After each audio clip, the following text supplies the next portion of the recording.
You're listening ad-free on Wondery Plus. On a cool fall morning in October of 2000, 27-year-old Maureen Ryan was out for her daily jog. The air felt crisp in her lungs as she kept a brisk pace along the waters of Cape Cod in Massachusetts. Until recently, she had been working as a rock climbing instructor out west, so as a result, Maureen was in great shape and very fit. She had always been athletic though, rowing crew and playing lacrosse and field hockey back during her high school days in Pittsburgh. But today, halfway through her very routine run, she suddenly felt woozy, and a surge of nausea crept up from her stomach. Maureen slowed to a walk and tried some rhythmic breathing to try to steady her heart rate. Unfortunately, it didn't help. She got dizzier and more lightheaded until it felt like the ground was tilting, and then suddenly it was rushing up at her.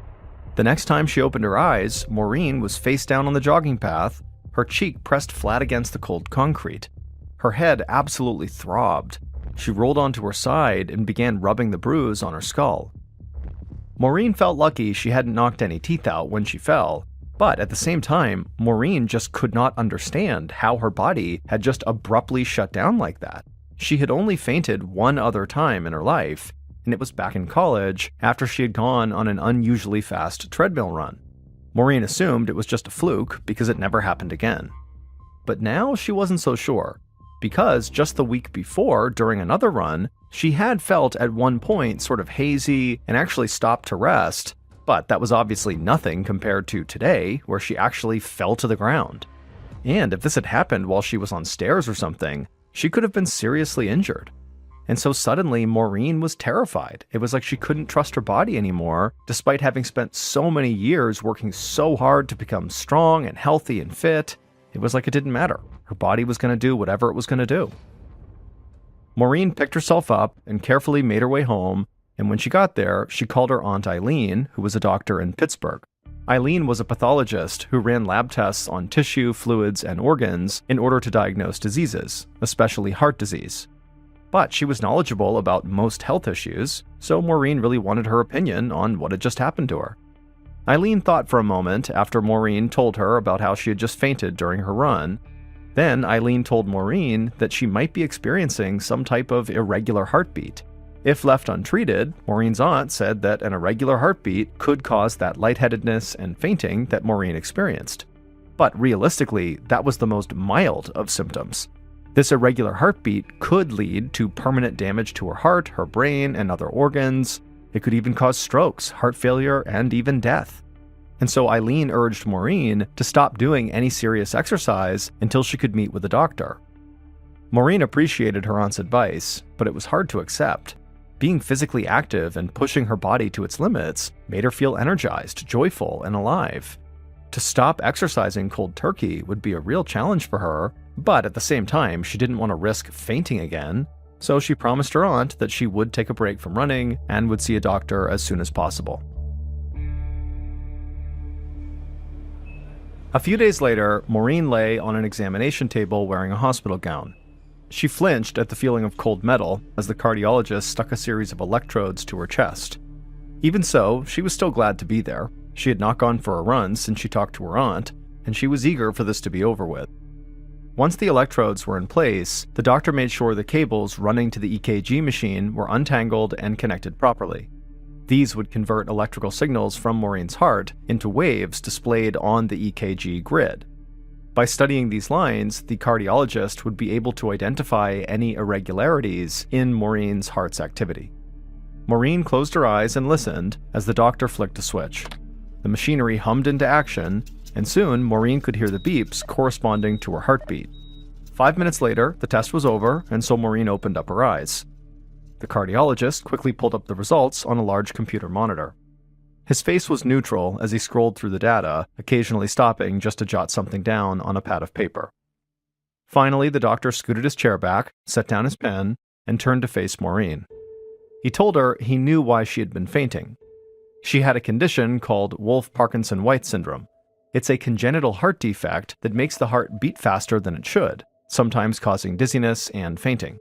Maureen was relieved to have a name now for what she'd been experiencing, but she was also shaken at the thought that there was something fundamentally wrong with her heart. The doctor could see how worried Maureen was, And so he told her the good news was that this condition was totally treatable using a procedure called a catheter ablation.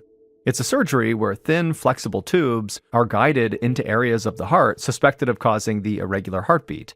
Then, once it's in place, the surgeon permanently changes the electrical circuitry of the heart by creating scar tissue in these problem areas.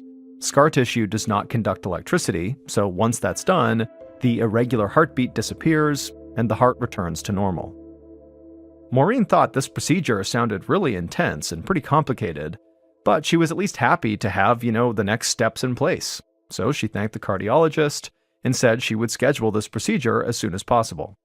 Back at home, Maureen called her doctor aunt with the news, and Eileen suggested that Maureen have the catheter ablation done in Pittsburgh where she was, so Eileen could look after her after the procedure was done. Maureen agreed, thanked her aunt, and hung up. Then Maureen went for a long walk along the bay, letting her mind wander. She hoped the sea breeze and the lapping waves might calm her nerves, but she was too distracted. All she could hear was the sound of her heartbeat in every footstep. 2 weeks later, Maureen stood outside a hospital in Pittsburgh with her aunt Eileen. Maureen had barely slept the night before, worrying about this catheter ablation, what could go wrong. But eventually, they went inside the hospital, and they went up to the receptionist desk, and they signed in. Once Maureen's name was called, she hugged her aunt goodbye, and she followed a nurse down the hall to get prepped for the operation. As Maureen settled onto a gurney, the nurse explained that the procedure would take about 3 to 6 hours, but Maureen would be sedated the entire time and wouldn't feel a thing and would just kind of wake up when it was done. Then the nurse had Maureen lie back, and she inserted an IV drip into her forearm. Seconds later, Maureen started to feel the warm and dreamy sensation as the sedatives hit, and soon her eyelids were too heavy to keep open, and she drifted off to sleep. Several hours later, as Maureen drifted back to consciousness, she stared up at the lights on the ceiling. It took her a minute to realize where she was, in a recovery room at the hospital, but once she understood where she was, she noticed her doctor was right there looking down at her. And once the doctor saw she was awake, he told her that the procedure was a total success. He said they had been able to find the section of Maureen's heart that was causing the irregularity, and they covered it with scar tissue. The doctor advised Maureen to schedule occasional follow-up EKG tests just to make sure her heartbeat remained steady, but otherwise, she was good to go. She could go back to her normal life. Maureen could not contain her smile. This was everything she had hoped for, and she could not wait to get back on her feet and go for a run.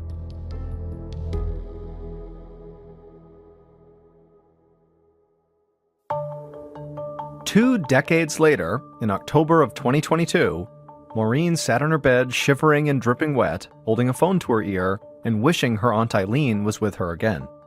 She had just made it back to her Seattle houseboat after fainting during that run in Lake Union Park. One moment she was jogging along happily, the next she was unconscious on the ground in the pouring rain, staring at a bunch of rabbits. It felt like her past heart issues were coming back to haunt her. But Maureen just couldn't understand how that would have happened. The catheter ablation operation she did back in 2000 was supposed to have fixed everything. And she had been exercising and living her life normally for years now without any major problems. But now here she was again, 2 decades later, nauseous and dizzy and passing out on the ground. After waiting a while on hold, Maureen was finally connected to a doctor who was inside of her healthcare plan.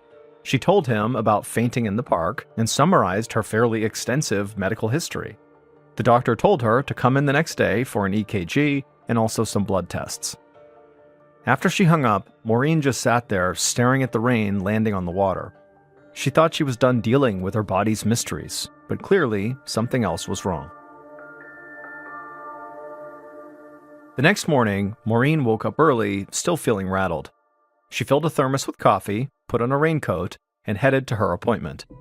Once at the hospital, Maureen explained to the cardiologist how her career as a conservation biologist kept her extremely physically active.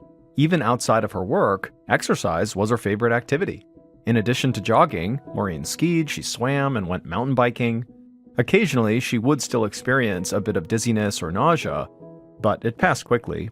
And every doctor she'd seen in the 22 years since her catheter ablation always told Maureen the same thing. Her vital signs were right where they should be. The cardiologist nodded and took some notes, Then he had Maureen lie back and arranged a series of electrodes on her chest for another EKG. Maureen took a deep breath, closed her eyes, and focused on the soothing hum of the machine as it measured her heartbeat.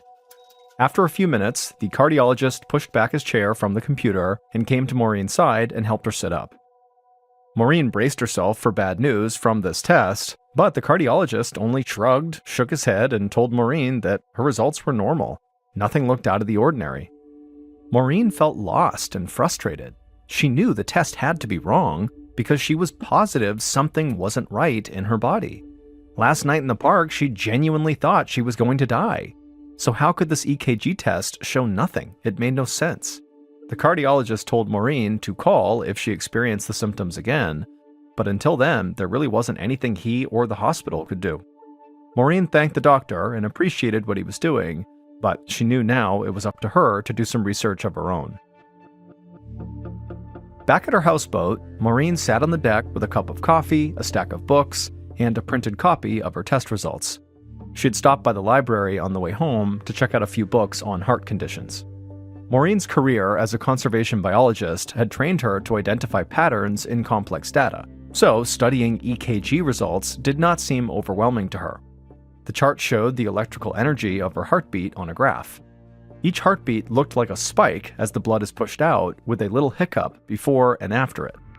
She could see exactly how much electrical energy was being transmitted each time her heart beat, and exactly how long each beat lasted. After looking at these charts for a while, Maureen noticed an irregularity in her heartbeat that the doctor had not mentioned. The amount of time from when her heartbeat spiked to when her heart was ready for the next beat seemed to vary from beat to beat. Sometimes it was very short, and other times it was much longer. This worried Maureen because she knew the heart is supposed to beat very evenly. So she grabbed the phone and called her Aunt Eileen. Her aunt recognized it immediately as a heart condition that can cause fast, unpredictable heartbeats. It's called long QT syndrome, and it's very tricky to diagnose because most patients actually show no symptoms. But for those that do, the most common symptoms are lightheadedness, blurred vision, and fainting, just like Maureen had. Eileen recommended a doctor in Seattle who specialized in heart disorders. If Maureen did have long QT syndrome, he'd be able to confirm it. Maureen thanked her aunt for all her help and said she would call back once she had news. On a cold and gray winter morning the following month, Maureen was back at the hospital in Seattle, this time carrying a bag containing her workout clothes and running shoes. She followed a nurse into the cardiology wing, then into a changing room where she put on her workout clothes. A few minutes later, a man knocked and introduced himself as the doctor that Maureen's aunt had recommended. He led Maureen down the hallway to a larger room with a treadmill right in the middle. The doctor then hooked pulse monitors to Maureen's wrist and forearms, and he explained that he'd be monitoring her heartbeat and blood pressure while she ran on the treadmill. That way, he could determine what was changing inside her body during vigorous exercise. Maureen did some stretching and then began a brisk walk as the doctor slowly accelerated the treadmill. Soon, Maureen was sweating, huffing, and running at full speed. And all the while, the doctor just kept his eyes on his screen. And after running for a little bit, Maureen suddenly felt a very familiar sensation. Her peripheral vision turned foggy, her head felt woozy, and then before she could do anything, she was falling face first onto the rubber mat of the treadmill. When Maureen blinked back to consciousness, she looked up and saw this big group of men and women wearing hospital scrubs crouched down around her. One of them reached down and helped scoop her up into a sitting position. And as they did that, Maureen realized this was an emergency resuscitation team that had been called in when she fainted to resuscitate her. The doctor who had been overseeing the running test came over and crouched down by Maureen's side. He explained that her blood pressure and heart rate had plummeted when she was running, and then she passed out. It happened too fast for anyone to catch her. But the doctor told her that this test had actually been really useful because the results showed her issue wasn't a problem with her heart. It was more likely a complicated fainting condition sometimes seen in athletes. For Maureen, intense exercise was short-circuiting the nerve endings that regulated her heartbeat. This caused her blood pressure to drop, which in turn slowed the flow of blood to her brain. This is what made her feel lightheaded and dizzy to the point of fainting. Maureen, who was still sitting on the treadmill, was dazed by the diagnosis. Every doctor she had seen for the past 20 years had told her there was something wrong with her heart, that was the issue. But now it sounded like the problem was actually in her brain. Maureen asked the doctor, what do I do? How do I keep myself from fainting? The doctor smiled and told Maureen she was actually in luck. To get around the nerve issues and stabilize her blood pressure, all she would need to do was consume 1.5 teaspoons of ordinary table salt every day. Now, that's more salt than most people consume on a daily basis, but it was just enough above the normal amount that it would raise her blood pressure to the point where she would not faint the next time she did strenuous exercise. This sounded almost too easy to Maureen, but at the same time, she was grateful that she had a cure. She got to her feet, thanked everyone, and then went to go buy some salt.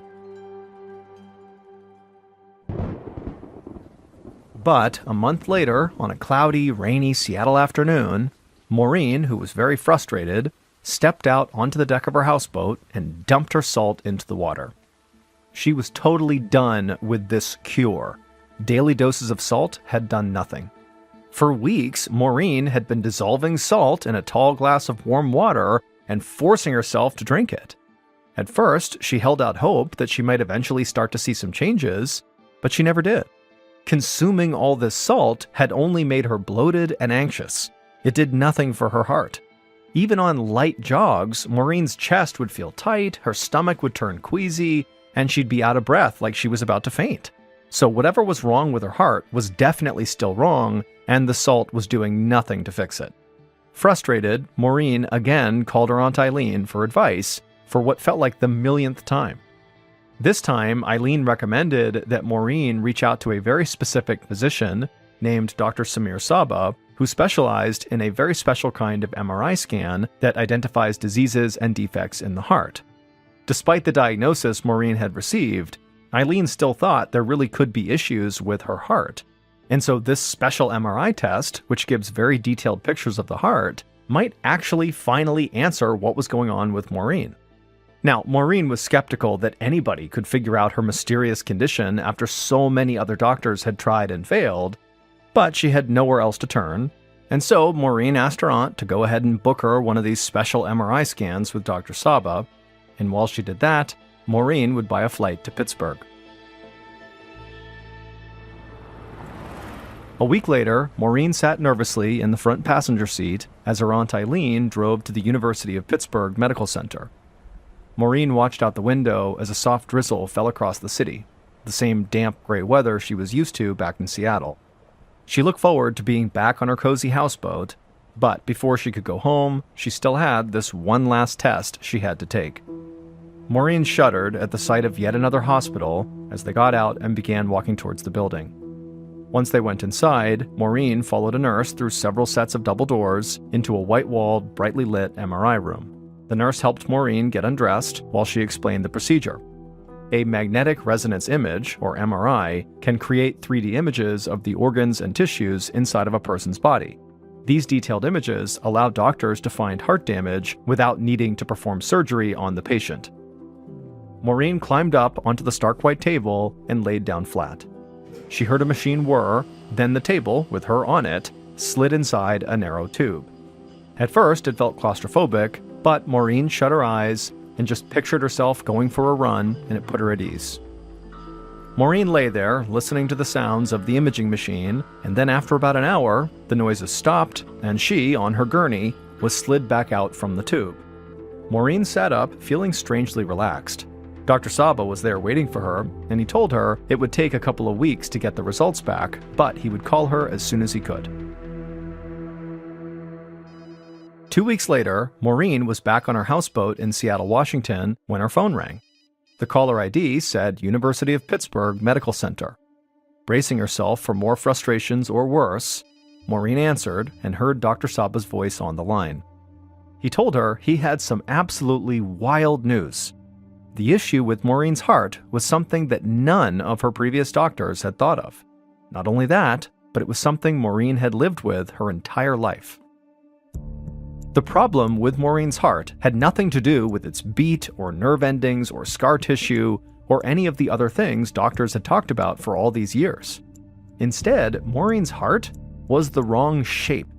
The major artery carrying the blood from Maureen's heart to her body was literally in the wrong place, and so her unusual anatomy was causing Maureen's blackouts, not all the other rare conditions that doctors had thought previously.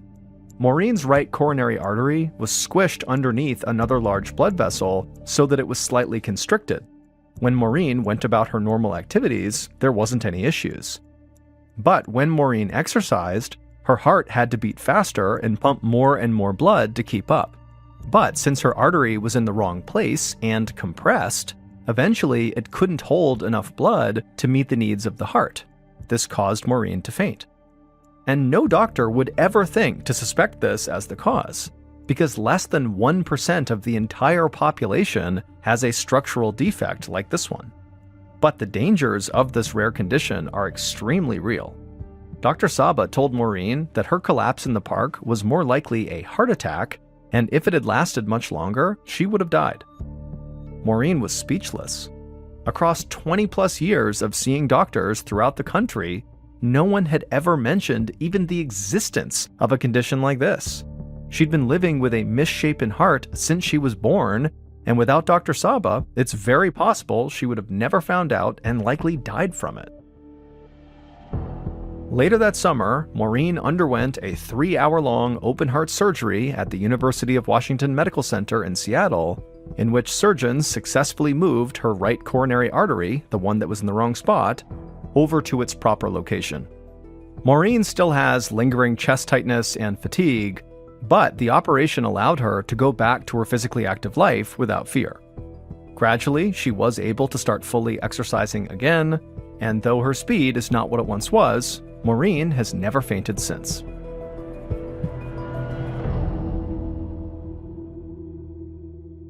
On August 23, 1995, 31-year-old Donna Winger stepped out of the air-conditioned baggage claim exit of the St. Louis airport to look for the van that would take her back to her home in Springfield, Illinois.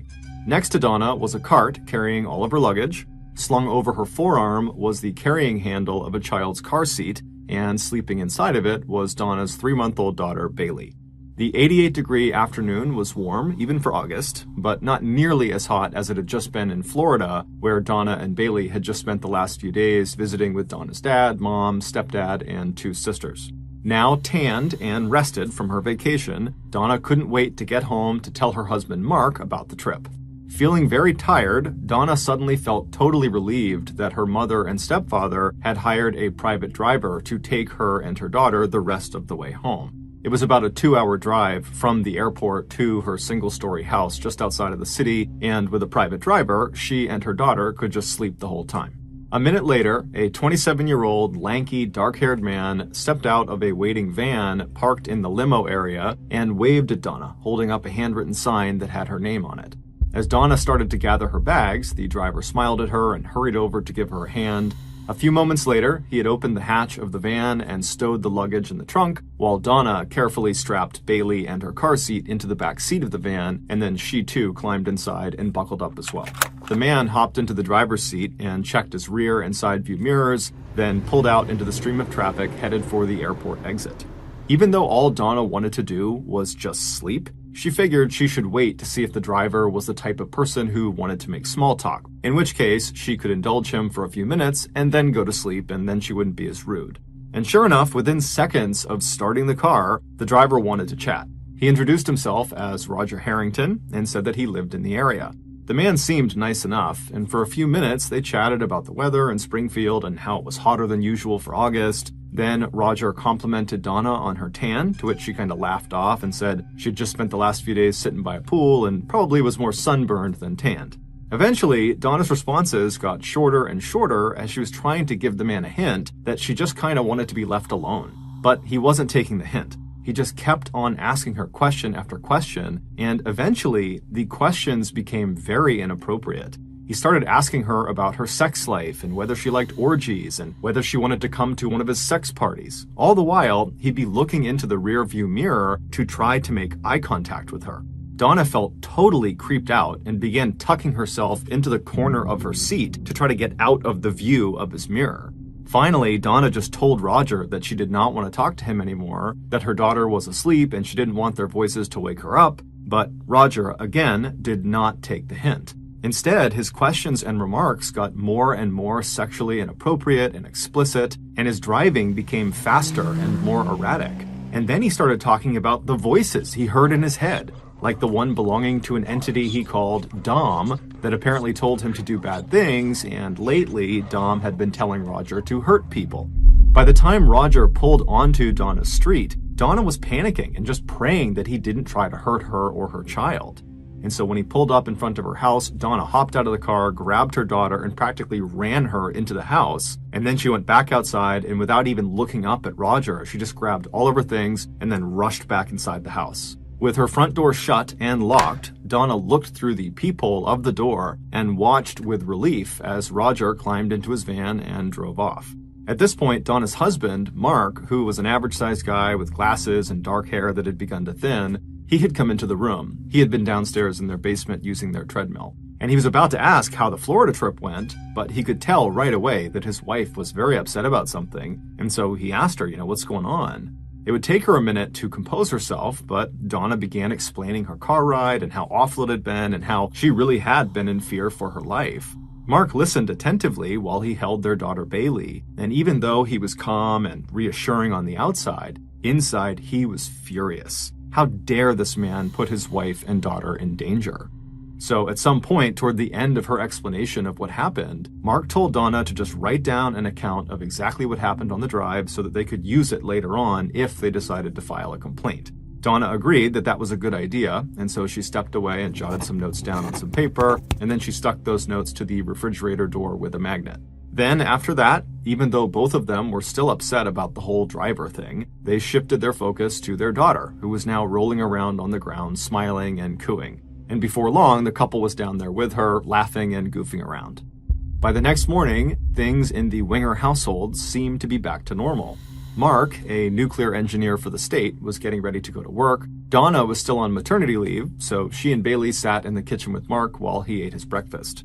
Married for 6 years, the only source of tension in the Winger household had been Donna's heartbreak years ago when she found out that she could not have children of her own. But the couple got over it, and Mark and Donna filled their lives with family and friends. They were as openly affectionate with each other as they had been when they first got married in 1986. They were very active in their synagogue and were part of its tightly knit Jewish community. The pair complemented each other beautifully. Mark was soft-spoken but had a great sense of humor, and Donna was outgoing with a smile that could light up the room. Everybody loved them. And in June of that year, just 3 months before Donna's trip to Florida, the couple got some amazing news. A teenage mother in the hospital where Donna worked as an operating room medical technician had just had a baby and wanted to place the infant for adoption. Donna and Mark immediately filed the paperwork, and a few days later, on a bright, warm day right outside of their house with family and neighbors looking on, Bailey was delivered into Donna's arms by a man from the adoption agency.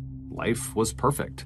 As Mark kissed Donna and Bailey goodbye that morning, Donna's awful encounter with Roger, the driver, had already faded from their memories. But that evening, she and her husband would be forced to talk about him again.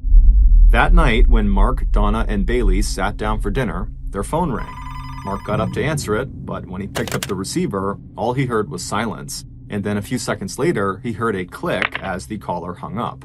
Mark shrugged, hung up the phone himself, and then sat back down with his family, and then just a few minutes later, the phone rang again. Annoyed, Mark got up, answered it, and again, he heard silence, followed by a click.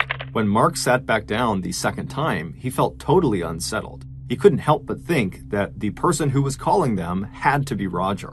The man had access to their home phone number because it was on their reservation paperwork that they knew he had, and Roger clearly had some serious issues and had shown a very unhealthy interest in Donna. And so as he was thinking about this as a potential possibility, Donna said to Mark, "I bet that was Roger." Even though the phone did not ring again that night, the Wingers remained on edge and triple-checked their locks that night before they went to bed. And then the next morning, when Mark got up, he immediately called Roger's employer, Bootheel Area Rapid Transportation Company, or BART for short, and he filed a formal complaint about how inappropriate Roger had been during the car ride with his wife and his daughter. Mark also told the company that he believed Roger was behind the 2 anonymous hang-up calls he received the night before. The company said they would look into it, and sure enough, later that day, they called Mark back to apologize for Roger's behavior during the car ride, and they told Mark that, as a result, they had given Roger a 6-month suspension. Mark thanked them and felt like justice had been done. He figured if Roger had been behind those hang-up calls too, that perhaps now he would stop, because he would know that Mark and Donna were prepared to take action against him. But the calls didn't stop. For the next several days, the phone in the Winger household rang constantly, and each time there was just silence and then a click. Finally, on the morning of August 29th, so 6 days after Donna and Bailey had returned from Florida, Mark had had enough. He pulled out the paperwork Donna had been given by Roger when she first got in the car with him, and on it was Roger's phone number. Mark dialed the number, and when Roger said hello, Mark very angrily said, "If you don't stop harassing my family with these phone calls, we are going to call the police." And then before Roger could answer, Mark just hung up on him. Confronting Roger directly had been cathartic for Mark. However, deep down, he knew his threat was unlikely to change Roger's behavior.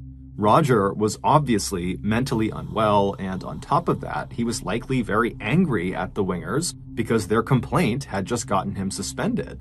And so these calls, which the police could do almost nothing about, were most likely Roger's way of getting some payback. But Mark figured, all he can do now is just wait and see what happens next. Later that day, just before 4 p.m., Mark was in the basement working out on the family's treadmill when he suddenly heard a thumping sound coming from upstairs. He turned off the treadmill and listened, and he heard it again, more thumping. And so he climbed off the treadmill and quickly walked over to the stairs and went up to the main floor. And when he got up there, he didn't see anything unusual on the floor, so he just walked straight to the master bedroom where Donna and Bailey had last been. But when he looked in the bedroom, Mark was immediately concerned. Bailey was in the middle of the bed, and Donna was not in the room. Donna would never just leave Bailey alone in a place where she could potentially get hurt, like by falling off of the bed. And so Mark knew something was up, and those thumping sounds could not be good. But before he could make sense of what was going on, Mark heard more thumping coming from somewhere on the other side of the house. Mark had a terrible feeling, so he rushed over to Bailey and he put big pillows all around her to keep her from rolling off of the bed. And then he rushed to his bedside table and he pulled out of one of the drawers a pistol that he kept there for protection. Then Mark slowly crept out of the bedroom with the gun at the ready. He shut the bedroom door behind him, and then he turned right and started walking down the hallway toward the dining room, which is where he believed the thumping sounds were coming from. And so as he walked, his heart rate began to spike. He had no idea what was making these sounds or what he was going to see when he reached the end of this hallway. And so finally, he gets to the end of the hallway, but he's still in the hallway, so he can't see what's in the dining room. And so he has his gun at the ready and he takes a deep breath, and then in one fluid motion, he steps into the dining room and turns right and gets a full view of the room to see what's going on in there. And what he sees is beyond horrible. His wife, Donna, is on her knees in the middle of the dining room, and standing behind her is a man Mark has never seen before. And the man is holding a hammer, and he's raising it above his head, and then he brings it down and he smashes it into the back of Donna's skull. There was blood all over the walls. Mark started screaming, and then Donna, she turned and looked at her husband. And then Mark had to watch as this guy raised the hammer again and hit her as hard as he could across the base of her skull, sending her crumpling onto the ground. Mark reflexively raised his gun, pointed it at his wife's attacker, and he fired 2 shots, both hitting the man in the head. The man dropped the hammer, and then he fell backward onto the floor and was motionless. And so, shaking violently from adrenaline and shock, Mark ran to his wife, who's face down in a growing pool of blood, and he put his gun down on the side, and then he grabbed his wife and tried to roll her over to try to help her. But as he did, he heard the sound of this attacker starting to move around, and so without enough time to grab his gun, Mark just turned around and grabbed the hammer that was on the ground between him and this man, and he wound up and he smashed the attacker as hard as he could right in the center of his chest. and when he did, the attacker groaned and went silent. Then Mark chucked the hammer out of reach of the attacker, and he turned his attention back to his wife, who was now unresponsive. In an absolute panic, Mark ran for the phone and he called 911. When the police and paramedics arrived, they rushed inside the house and they found Mark crouched over his wife, who was barely conscious, and he's sobbing over her, and her attacker was only a few feet away. He was lying on his back, and amazingly, he was still alive. He was groaning, even though his head had been destroyed from those 2 gunshot wounds. The police very quickly took 3 pictures in rapid succession of the positioning of Donna and her attacker's bodies, where they were on the ground. Basically, they needed a snapshot of exactly what the crime scene looked like as soon as they arrived. And then the police pulled Mark aside to talk to him, while the medics rushed inside and put Donna and her attacker on stretchers, and then they loaded them into an ambulance that was waiting outside, and they rushed them to the hospital. Right before the ambulance left, one of the police detectives, Charlie Cox, he pulled a wallet out of the back pocket of the attacker. And inside the wallet, Detective Cox found a driver's license, and it belonged to 27-year-old Roger Harrington. Sitting inside the bedroom he shared with his wife, Mark sat on the edge of the bed staring off into space while asking over and over again if his wife was going to be okay. At first, the police really weren't saying much since they knew Mark was in shock. But eventually, Detective Cox asked Mark if he had recognized his wife's attacker. Mark said no, but then he looked up suddenly, his eyes seeming to focus for the first time, and he said to the detective, "It has to be Roger Harrington." After explaining why he thought that, Detective Cox would tell him that yes, it was Roger. Just you and me and everywhere, running wild, no time to spare. Feel the beat of the street, moving fast on restless feet. Our hearts race to... As it dawned on Mark that Roger's attack might well have been triggered by the complaint he filed, as well as the phone confrontation he had with him, Mark broke down completely and just began sobbing hysterically. Meanwhile, Roger Harrington would die on his way to the hospital. As for Donna, she would die too, just 40 minutes after arriving at the emergency room. It turned out that Roger Harrington was already known to area police. He had been a psychiatric patient at a local treatment facility. Although he did not have a criminal history, Detective Cox himself had once had to respond to a domestic dispute between Roger and his then wife. And in addition to Mark's report of the harassing phone calls and his complaint to Roger's employer, the detectives had also discovered Donna's handwritten note on the fridge that detailed exactly what this guy had done in the car ride with her just 6 days earlier. It all added up to a tragic pattern of obsession and violence. Losing his job had apparently been the last straw. Roger Harrington had snapped. And now Donna Winger was dead. Her baby was again motherless, and Mark's life was shattered. Over the next several months, Donna's family would all take turns flying from Florida to Springfield to help Mark take care of Bailey while he tried to put his life back together. Not only was the extended family devastated by their own loss, they were also horrified by what Mark must have gone through, what he had seen, and what he had been forced to do. And it was obviously taking a toll on him because he had begun drinking heavily. Finally, Donna's mother just stepped in and told Mark, look, you really need to go out and hire a nanny who can come in and live with you guys and take care of Bailey, kind of help you get back on your feet again. And so with the encouragement and assistance of Donna's mother, Mark would put an ad out for a live-in nanny. And at the start of 1996, he hired 23-year-old Rebecca Simic, a recent college graduate who had always wanted to work with children and who felt sure she could help fix this broken family. About 4 months later, Donna's mother was hurt, but not totally surprised, when Mark called her to say that Rebecca was pregnant. But Donna's family really liked Rebecca. She was not only amazing with Bailey and with Mark, but she also was just very respectful of the situation she was in. And in many ways, she represented a way forward for Mark and for Bailey, and so Donna's family gave the couple their blessing. And at the end of the year, Mark and Rebecca eloped to Hawaii for a quiet wedding ceremony, and then over the next 4 years, Mark and Rebecca went on to have 3 children of their own. They also left the house where Donna was killed and moved to a larger house in the country with room enough for their growing family. Eventually, Mark withdrew both from Donna's family and from the tight-knit Jewish community that had been such a big part and reminder of his life with Donna. He also lost touch with their rabbi and converted to Christianity. But despite these changes, Mark never forgot about Donna. Even though the investigation into her death was officially closed, Mark periodically would stop in to the Springfield police station to ask them if they had learned anything new about Roger Harrington's motivation for this crime. Mark knew that Roger was unhinged, but the attack just seemed so random.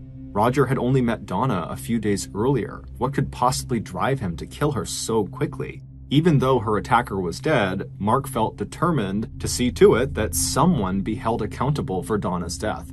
And so Mark filed a lawsuit against BART, the transportation company that had employed Roger. Mark claimed that BART was negligent in hiring Roger, and they should have known that he was dangerous. With millions of dollars in potential damages at stake, BART attorneys began their own investigation into the circumstances around Donna's death. But years would go by and the lawsuit just kind of dragged on quietly and no new developments were discovered. But all that would change in 1999. In February of that year, the Springfield police got a call from a local woman who made an outlandish claim. She said there was another person besides Roger Harrington that was involved in Donna's murder, and she gave the police their name. Now, police get lots of tips, and many of them are not useful or not true. But the detective who received this tip had been directly involved in investigating Donna's murder back in 1995, and he had always kind of had his doubts about the way the crime scene was interpreted at the time. And so after getting this tip from this woman, the detective decided to review some of the evidence from Donna's case, and very quickly he noticed a discrepancy. Those 3 pictures that were taken by police right when they arrived on scene that showed in the same picture Donna and Roger, well, those pictures had just been slipped into the case file as an afterthought, and until that moment, no one had really looked at them closely. But now, thinking about the possibility of another person being involved in this murder, these 3 pictures took on a whole new meaning to this detective. These photos, along with the tip from this woman and later combined with evidence unearthed by BART's investigators, would reopen the Donna Winger case. And eventually, after another 2 years of painstaking interviews and forensic examination, the police learned that there really was another person involved in Donna's murder, and there was much more to the story than they had originally thought. This is the full story of what happened to Donna Winger. At about 3:45 p.m. on August 29, 1995, so the day Donna died, Mark was in the basement on the treadmill when he heard a thumping sound coming from upstairs. After turning the treadmill off, he listened and heard the thumping again, and so he quickly walked over to the stairs and began heading up to the main floor. When he got up there, he looked around and he didn't see anyone or anything strange, but instead of going to the master bedroom to check on his wife and daughter like he had told police, Mark walked to the front door. The thumping he had heard downstairs was just the sound of someone knocking on the door. When he looked through the peephole of the front door, he saw a man in his mid-20s standing there. Mark opened the door, and then this young man introduced himself as Roger Harrington. Mark said hello and gestured for Roger to come inside of the house. Roger did and walked straight to the nearest table, which was in the dining room, and when he got there, he placed his cigarettes down on top of it, as well as his travel cup that contained some coffee, and then Roger turned around to face Mark. And when he did, he saw Mark was now holding a pistol out in front of him. Roger was so shocked he just froze and stood there, not saying or doing anything, and then Mark ordered Roger to turn around and get on his knees. And once Roger did this, Mark simply raised his gun and fired a single shot into the back of Roger's head. Hearing the gunshot, Donna, who was in the master bedroom with their daughter Bailey, she came running out to see what was going on, and when she got to the dining room where Roger was on the ground in this pool of blood, she saw him and had no idea what to make of it and just started crying and shaking and looking around wildly, wondering what was happening, and as she stood there, her husband, Mark, snuck up behind her with a hammer in his hand. His first blow struck her on the left side of her head. She never saw it coming. And then as she stumbled, she turned and tried to put her arms up over her head to protect herself, but it wasn't enough. Mark bludgeoned her skull over and over and over again while she screamed at him to stop. Eventually, after the 7th blow to her head, Donna crumpled onto the ground next to Roger. Once he was sure his wife was down for good, Mark picked up the phone and placed a hysterical call to 911. In the background, barely audible, you can hear a groan. It was Roger. At that point, Mark abruptly ends the call with the dispatcher saying his baby is crying and he has to go take care of her. But in reality, after he hung up the phone, Mark walked over to Roger and just fired another shot into his head, this one going straight through his forehead. Then Mark picked up the bloody hammer and struck Roger one time as hard as he could in the chest. Mark knew the police would find his prints all over the hammer, so he needed a story for why that was. He would later tell police that as he tended to his wife, he thought he heard Roger moving toward them, at which point he didn't have time to grab his gun, and so he turned around and he grabbed the hammer that was on the ground, and he hit him that one time. With his wife's blood streaking his face and arms and soaking into his t-shirt, Mark attempted to rearrange the two bodies to make it look like Roger had been attacking Donna from behind when he was shot down. Then, right as he got the bodies basically the way he wanted them, he heard the sirens fast approaching, and so he got himself into position. When the police and medics rushed inside the house, they found Mark sobbing over his wife's nearly lifeless body. Mark had actually done a fairly good job of framing Roger for this murder. However, he had made a critical mistake, and those 3 photographs the police took of Roger and Donna's bodies right when they arrived on scene proved it. In those pictures, you can see that Roger is lying at an angle that was inconsistent with Mark's description of what happened. Basically, the way Roger's body was found, it would not have been possible for him to have been attacking Donna at the time he was shot, which meant Mark's story was a lie. It would turn out this whole murder had just been a crime of opportunity. The tipster who had called the police and suggested that another person had been involved in Donna's death was a woman named Deanne Schultz, and Deanne told them that she was Donna's best friend and that Donna's husband, Mark, was her killer. Deanne said she knew this because she had actually had an affair with Mark shortly before Donna's death, and apparently it had been a very intense relationship where they had exchanged wedding bands and vowed to be together, and during this affair, Mark had started telling Deanne that life would be so much better for the two of them that they could finally be together for good if Donna just died.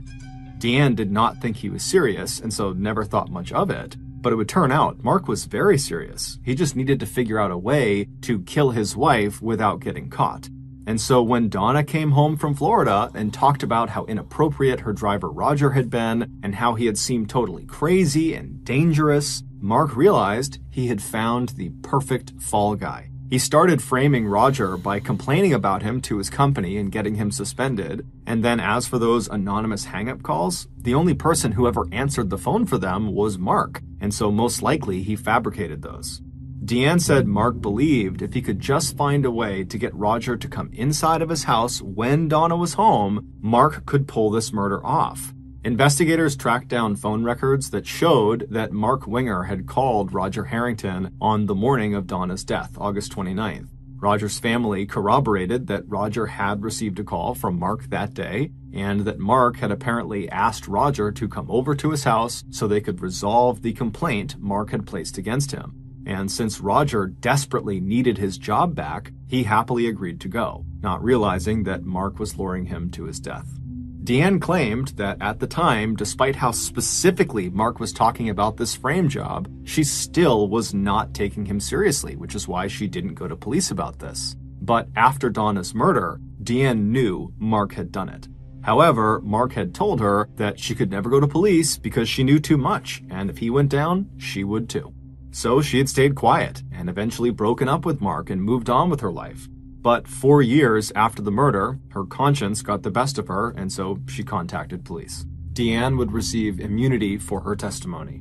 On June 5th, 2002, after a 3-week-long public trial in which he declared his innocence, Mark Winger was found guilty of first-degree murder in the deaths of Donna Winger and Roger Harrington. He was sentenced to life in prison without the possibility of parole. Immediately after Mark's conviction, his second wife, Rebecca, divorced him and changed her last name back to Simic. She packed Bailey and her other 3 children into her brother's car, and she relocated to Louisville, Kentucky. As of today, all 4 of the Simic children have grown into successful adults who have built careers in teaching, art, and business. The same beat. Every day's a little treat. We don't talk of what could end. Just now, my close friend. No need to sacrifice or bend. Us forever young, time we spend.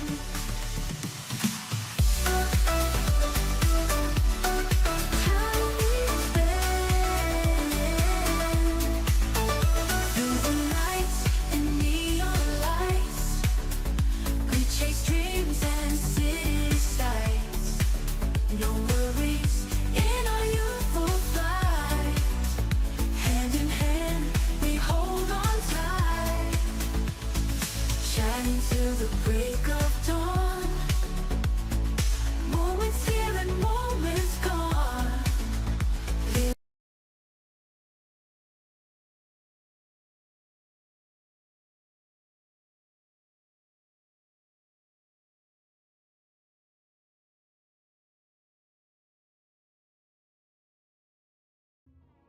Thank you for listening to the Mr. Ballin podcast. If you got something out of this episode and you haven't done this already, please thoroughly smear Poison Ivy all over the 5-star review button's AirPods. Also, please subscribe to the Mr. Ballin podcast on Spotify, Apple Podcasts, Amazon, Google, and anywhere else you get your podcasts. This podcast airs every Monday and Thursday morning, but in the meantime, you can always watch one of the hundreds of stories I have posted on my YouTube channel, which is just called Mr. Ballin.